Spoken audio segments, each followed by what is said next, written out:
नमस्कार, झारखंड समाचार में आप सबका स्वागत है। आइए जानते हैं झारखंड की दिन भर की छोटी बड़ी खबरें। इससे पहले आपने चैनल को सब्सक्राइब नहीं किया है तो चैनल को सब्सक्राइब कर बेल आइकन को प्रेस कर दीजिए, जिससे खबरों का अपडेट आप सबको मिलता रहे।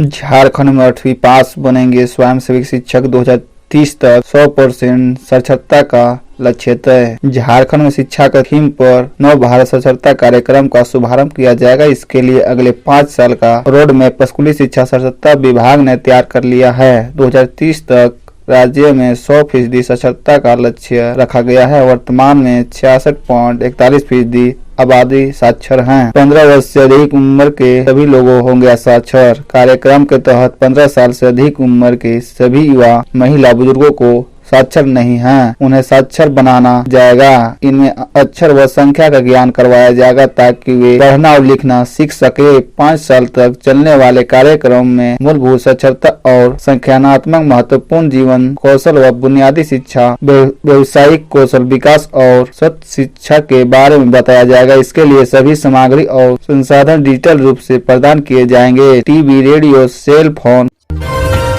अब झारखंड में भी उठा जातिगत जनगणना का मुद्दा। इस कांग्रेस नेता ने रखी मांग। झारखंड के प्रदेश कांग्रेस कमेटी के कार्यकारी अध्यक्ष बंधु तिर्की ने कहा कि झारखंड में भी बिहार की तर्क पर जातिगत जनगणना होना चाहिए। यह समय की मांग है। जातिगत आधार पर जनगणना नहीं होने से झारखंड में जनजाति समुदाय के साथ ही अनुसूचित जाति, पिछड़े वर्ग और अन्य पिछड़े वर्ग की वैसी बड़ी आबादी किसी भी प्रकार के लाभ से वंचित हैं। बंधु तिर्की ने जातीय जनगणना के फायदे गिनाए। बंधु ने कहा कि जातिगत जनगणना नहीं होने से न तो घोषित आरक्षण नियमों का फायदा मिल पा रहा है और न ही अनेक लाभकारी योजनाओं का। इस कारण अभावग्रस्त लोगों की आर्थिक और सामाजिक स्थिति बदतर होती जा रही है। उन्होंने कहा कि यदि जातिगत आधार पर जनगणना शुरू नहीं होगी तो समाज की वास्तविक जरूरतों के अनुरूप आरक्षण नियमों का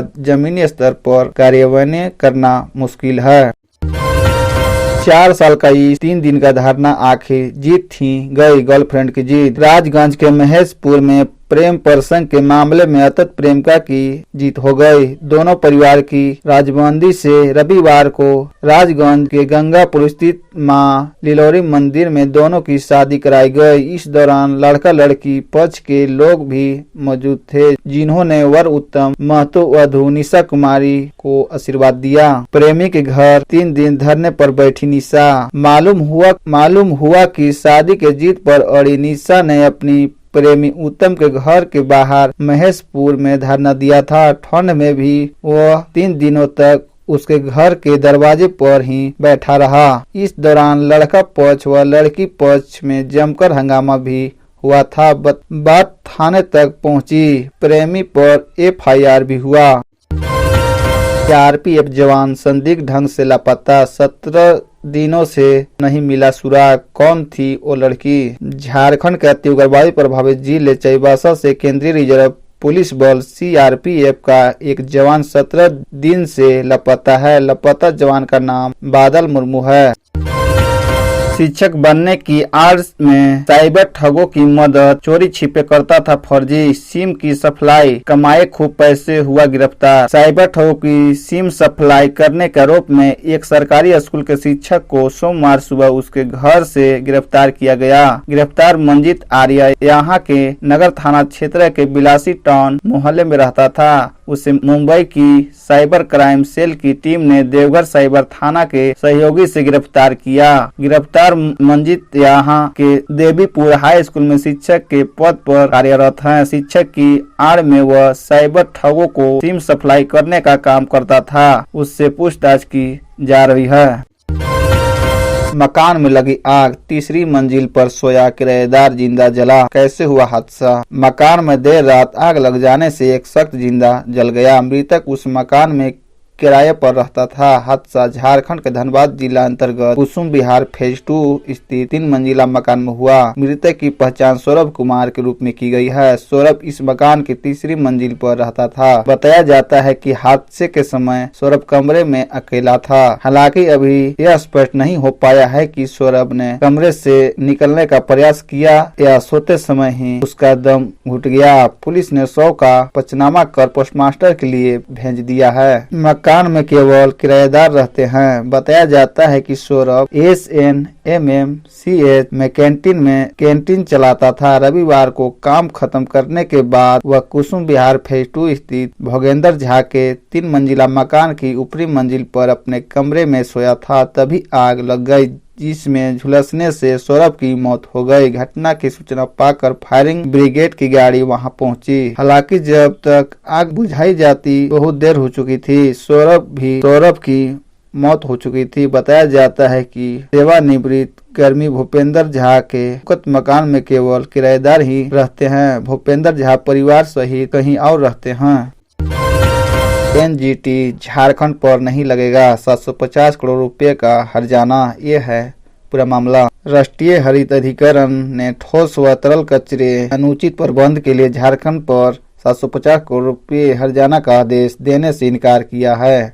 NGT ने राज्य सरकार के इन वचन पर भी संज्ञान लिया कि ठोस और तरल अपशिष्ट प्रबंधन के लिए 1114 करोड़ रुपए पहले ही आवंटित किए जा चुके हैं। NGT अध्यक्ष न्यायमूर्ति AK गोयल के नेतृत्व वाली पीठ ने कहा कि राज्य के मुख्य सचिव द्वारा प्रस्तुत आंकड़े के मुताबिक ठोस और तरल कचरे के प्रबंध में अब भी भारी अंतर है। पीठ में न्यायिक सदस्य न्यायमूर्ति सुधीर अग्रवाल, विशेषज्ञ सदस्य S. थिलवेल भी शामिल थे। अधिकरण ने कहा कि पर्यावरणीय मुआवजे के तौर पर 750 करोड़ रुपए का हर्जाना राज्य सरकार पर लगाया जा सकता है, लेकिन मुख्य सचिव के इस बयान के मद्देनजर पर ऐसा करना आवश्यक नहीं लगता है। ईडी ऑफिस पहुंचे DC रामनिवास यादव। 1000 करोड़ के अवैध खनन मामले में पूछताछ शुरू। साहिबगंज में हुए 1000 करोड़ रुपए के अवैध खनन केस में साहिबगंज के DC रामनिवास यादव से रांची स्थित ईडी के जोनल ऑफिस में पूछताछ शुरू हो चुकी है। DC रामनिवास यादव 11 बजे ईडी कार्यालय में पहुंचे। गौरतलब है कि 20 जनवरी को ईडी ने साहिबगंज DC रामनिवास यादव को समन कर पूछताछ के लिए तलब किया था। दरअसल ईडी ने अपनी जांच के दौरान पाया था कि अवैध खनन मामले में मुख्य आरोपी पंकज मिश्रा न्यायिक हिरासत के दौरान फोन के जरिए कई वरीय अधिकारियों के संपर्क में था। उसके साहिबगंज उपायुक्त से भी बात की थी। अप्रैल 2020 से मार्च 2022 के बीच 1000 करोड़ का खनन। ईडी ने अब तक की जांच में पाया कि साहिबगंज में अप्रैल 2020 से मार्च 2022 के बीच 1000 करोड़ का अवैध खनन हुआ। मुख्यमंत्री के बरहेट विधायक प्रतिनिधि पंकज मिश्रा के संरक्षण में हुए अवैध खनन में पुलिस व प्रशासनिक अधिकारियों की संलिप्तता भी ईडी ने पाई है। इस पूरी अवधि में रामनिवास यादव की साहिबगंज के DC रहे हैं।